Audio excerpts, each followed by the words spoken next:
Hey everyone, welcome back to the podcast. We're really happy you're here with us today. Yes, welcome back.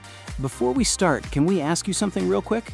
If you enjoy learning English with real conversations like this, please take a moment to like, comment, and subscribe to the channel. It really makes a difference. When you like and comment, it helps other learners find our content, and subscribing helps us keep creating new episodes for you every week. And your comments are important too. We love reading them and getting ideas for future topics.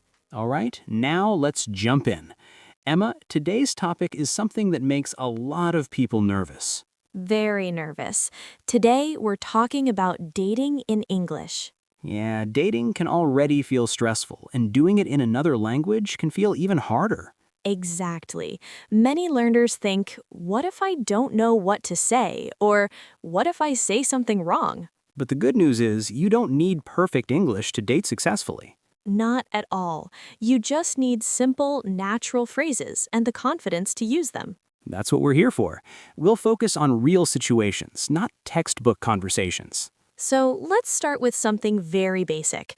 Noah, where do people usually meet someone they want to date? These days, a lot of people meet online, dating apps, social media, things like that. True, but many people still meet in real life, too. Definitely. At work, through friends, at events, or even in everyday places like cafes. Okay, imagine this situation. You're at a cafe and you see someone interesting. Your heart starts beating a little faster. And you think, should I say something or not? That moment right there is the hardest part for most people. Yes, starting the conversation. But it doesn't need to be complicated. Exactly. You don't need a perfect line. You just need to be polite and natural. For example, you could say something simple like, "Hi, do you mind if I sit here?" Or you can comment on what's happening around you, like, "This place is always busy, isn't it?" Those small comments are great because they feel natural and relaxed. And they open the door to a conversation without pressure. One important thing here is your tone. Smile, speak calmly, and don't rush. Confidence doesn't mean being perfect, it just means being comfortable enough to try. Exactly. And remember, if the conversation doesn't go anywhere, that's okay too. Not every conversation leads to a date, and that's completely normal. All right, in the next part, we'll talk about how to keep the conversation going once it starts. And we'll share some easy questions you can use to avoid awkward silence. Sounds good. All right, so now you've started the conversation. That's already a big win. Yes, seriously. Many people stop right there because they don't know what to say next. And that's when the awkward silence appears. We all know that silence. It feels much longer than it really is. Exactly. But the key is to remember a conversation doesn't need to be deep right away. Right. At the beginning, simple questions are your best friends. Questions show interest, and they give the other person something easy to answer. For example, you can ask, "So, do you come here often?" Or something like, "What do you usually order here?" These questions are light and natural, no pressure. Another great option is asking about their day. How's your day going so far? That question works almost everywhere, not just on dates. True. And when they answer, really listen. Yes, listening is just as important as speaking.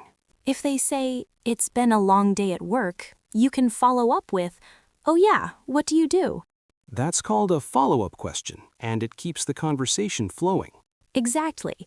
You're not jumping to a new topic. You're building on what they said. And if they ask you a question, don't give very short answers. Right. Instead of just saying yes or no, add a little more. For example, if they ask, "Do you like coffee?"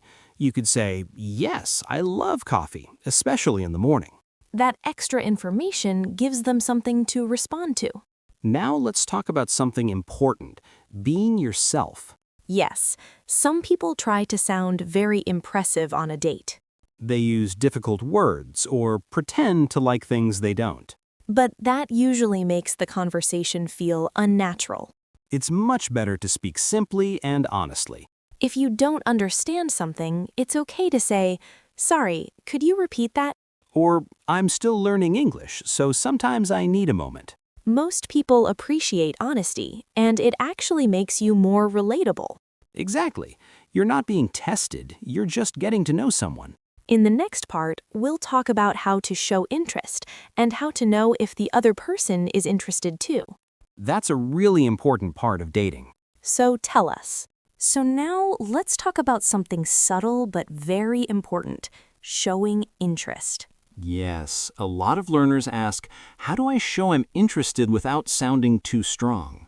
And that's a great question because balance is everything. Exactly. Showing interest doesn't mean being intense or serious right away. Sometimes it's just about small signals. Like asking follow-up questions and remembering details. If they tell you they like traveling and later you say, "Oh, you mentioned you like traveling. What was your favorite trip?" That shows real interest. Another way is giving light, natural compliments. Yes, but keep them simple and honest. For example, you're really easy to talk to. Or, "I like your sense of humor." Those compliments feel comfortable and natural. Avoid very strong compliments at the beginning. Right. Saying something too intense can feel uncomfortable. Now, how do you know if the other person is interested? Good question. One sign is that they ask you questions too. Yes, if they're curious about you, that's a good sign. Another sign is body language. They face you, make eye contact, and seem relaxed. If they keep checking their phone or giving very short answers, That might mean they're not very engaged. and that's okay. Not every connection works. Exactly. Dating is about seeing if there's a natural connection. Now let's talk about something that makes many people nervous. Yes, asking someone out. This moment feels scary, especially in another language. But the language itself can be very simple. You don't need a long speech. You can say something like, "I've enjoyed talking with you. Would you like to get coffee sometime?" That sounds friendly and clear. Or, "Are you free this weekend? Maybe we could hang out." Simple, natural, and respectful. And remember, confidence is not about the answer. It's about being brave enough to ask. If they say yes, great. And if they say no, you stay polite and relaxed. In the next part, we'll talk about first dates and what to talk about when you're actually there. That's where many people feel the most pressure. So take a breath. And tell us. All right, so imagine this. You've asked them out and they said yes. Exciting and maybe a little stressful. Very stressful for some people, especially when they think, what should I say on the date? The good news is you don't need to prepare a script. Exactly. A first date is just a conversation with a little extra emotion. Let's start with the beginning of the date. How do you greet someone? Keep it simple. A smile, eye contact, and something like, "Hi, it's really nice to see you." Or, hey, I'm glad you could make it. Those small phrases set a friendly tone. Now you sit down, order something, and then silence. Yes, that moment. This is where having a few safe topics helps. Safe topics are things that are easy and not too personal. For example, you can talk about food. Food is always a good choice. You could ask, "Have you been here before?" Or, "What do you usually order?" Another great topic is hobbies. Yes, "What do you like to do in your free time?" Or, do you have any hobbies you're really into right now? These questions help you learn about the person naturally. Work can be a topic too, but don't turn it into an interview. Right. Ask, "What do you do?" and then follow up with interest, not pressure. And remember, you don't need to talk all the time. Short pauses are normal. They don't mean the date is bad. Sometimes taking a sip of your drink and smiling is enough. Now let's talk about something important, what not to talk about. Yes, some topics are better saved for later. Heavy topics can change the mood quickly. For a first date, avoid very serious subjects. Also, try not to talk too much about past relationships. It can make things uncomfortable. Instead, keep the focus on the present moment. Get to know who this person is now. In the next part, we'll talk about body language, texting after the date, and what small actions make a big difference. These details really matter more than people think. So, tell us. Now let's talk about body language. It's so important on a date. Yes, your body speaks even when you don't say anything. The way you sit, the way you look at them, it all matters. First, let's talk about posture. Sit up straight. Don't slouch. It shows confidence. Good posture makes you look more engaged and interested in the conversation. Next, let's talk about eye contact. Making eye contact shows you're paying attention. But don't stare. That can be a little too intense. Yes, just look at them when they're speaking. It makes the conversation feel natural. And what about smiles? Smile. Smiling makes you seem warm, friendly, and approachable. People love being around someone who smiles. But also, remember not to check your phone constantly. Absolutely. Phones can be a big distraction. Put it away. Show that you're focused on your date. Now, let's talk about texting after the date. This is another moment where a lot of people get nervous. If you had a good time, don't wait too long to send a message. Send a simple text like, "Hey, I had a great time today. Let's do it again soon." It doesn't need to be fancy, just honest. But if you didn't feel a connection, still be polite. Say something like, "Thanks for the date. I really enjoyed meeting you." And whatever you do, don't ghost them. Ghosting means completely ignoring someone after a date, and it's really rude. Just communicate clearly. If you're not interested, it's okay to say it politely. All right, now it's time for the final tip for today. The most important thing when dating is to be yourself. Don't try to be someone you're not. The right person will like you for who you really are. And remember, dating is about getting to know someone, not impressing them with something you're not. Hey, if you're enjoying this episode, don't forget to subscribe to our podcast. By subscribing, you'll never miss an episode, and it really helps us keep making content just like this. Also, like and comment if you have any questions or if you want to share your dating experiences with us. We'd love to hear from you. So hit that subscribe button and stay tuned for more helpful tips. All right, now let's talk about something that can feel a little awkward for many people, the end of the date. Yes, that final moment can be just as important as the beginning. Exactly. The way you end a date leaves a lasting impression. So, what should you say when the date is coming to an end? If you had a good time, it's always nice to say it clearly. You could say something simple like, "I really enjoyed spending time with you." Or, "This was fun. I'm glad we did this."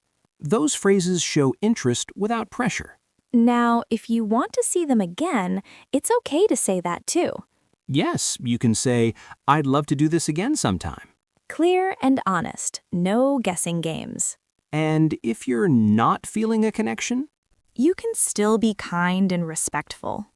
Saying something like, "It was really nice meeting you," is polite and natural. You don't need to explain everything on the spot. Now let's talk about something many people worry about. Who pays? Yes, the bill. This can be different depending on the person and the culture. A simple and polite way to handle it is to ask, "Should we split this?"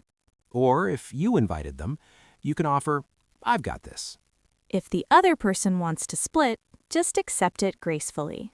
The key is to keep it relaxed and not make it uncomfortable. In the next part, we'll talk about mistakes people often make when dating in English. These are very common, and knowing them can save you a lot of stress. So get ready. Now, let's talk about some common mistakes people make when dating in English. yes, and the good thing is most of these mistakes are easy to avoid. Mistake number 1, talking too much about yourself. A date should feel like a conversation, not a presentation. If you notice you've been talking a lot, you can say, "Sorry, I've been talking a lot. What about you?" That sounds polite and shows awareness.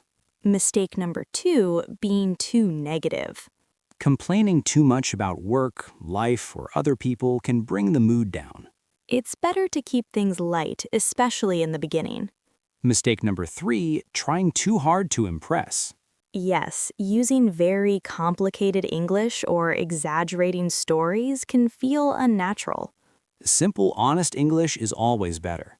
Mistake number 4, checking your phone often. That sends the message that you're not really interested.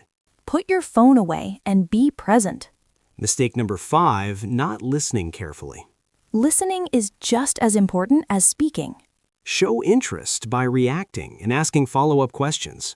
Now let's talk about cultural differences. Yes, dating can feel very different depending on the country. In many English-speaking countries, dating starts very casually. That means people are just getting to know each other at first. It doesn't always mean a serious relationship right away. So clear communication is very important. If you're not sure, it's okay to ask. In the next part, we'll talk about texting, messaging, and staying in touch after a few dates. That's another area where learners often feel unsure. So let us know. Now let's talk about texting and messaging after you've been on a few dates.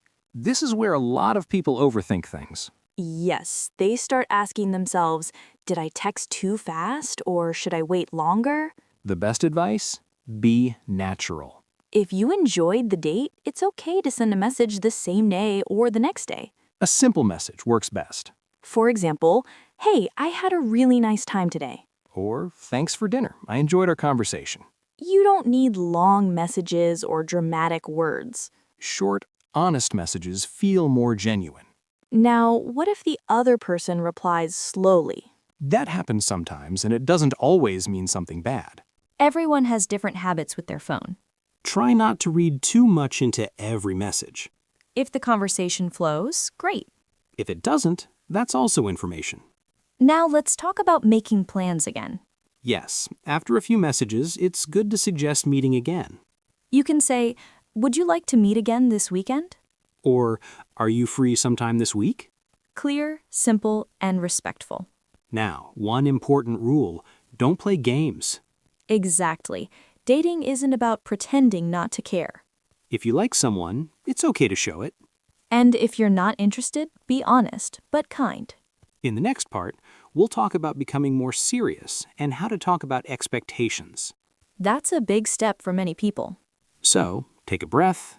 Now, let's talk about something that feels like a big step for many people: expectations. Yes, this is when dating starts to feel more serious.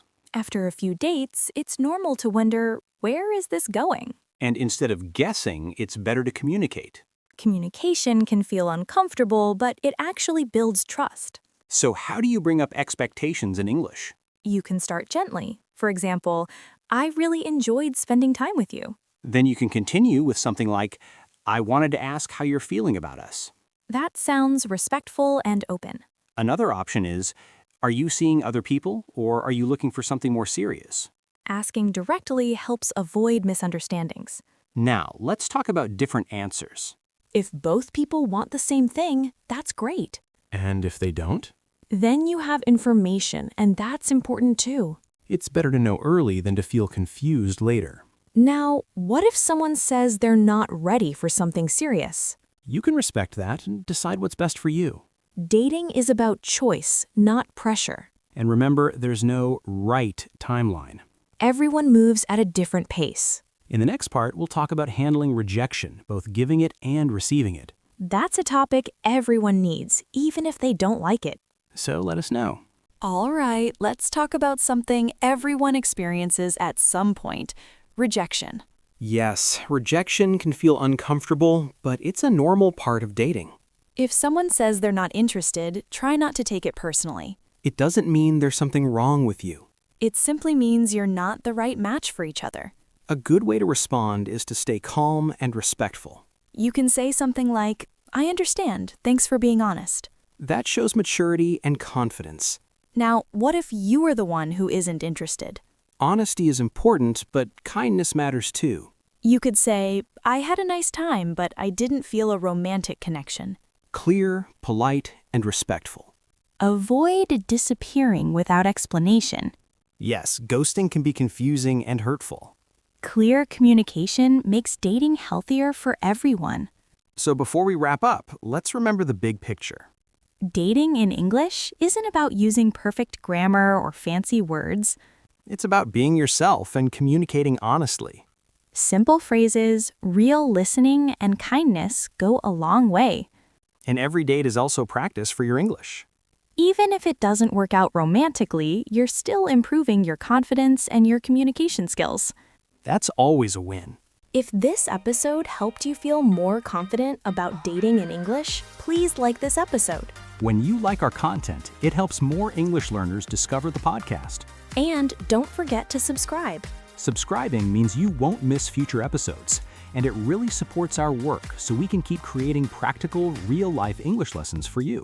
Also, feel free to leave a comment. Tell us where you're listening from or share your experiences. We love hearing from you. Thank you so much for spending your time with us today. We truly appreciate every listener who chooses to learn English with us. Keep practicing, stay confident, and remember, You don't need perfect English. You just need to be real. thanks again for listening. See you in the next episode. Bye. Bye, everyone.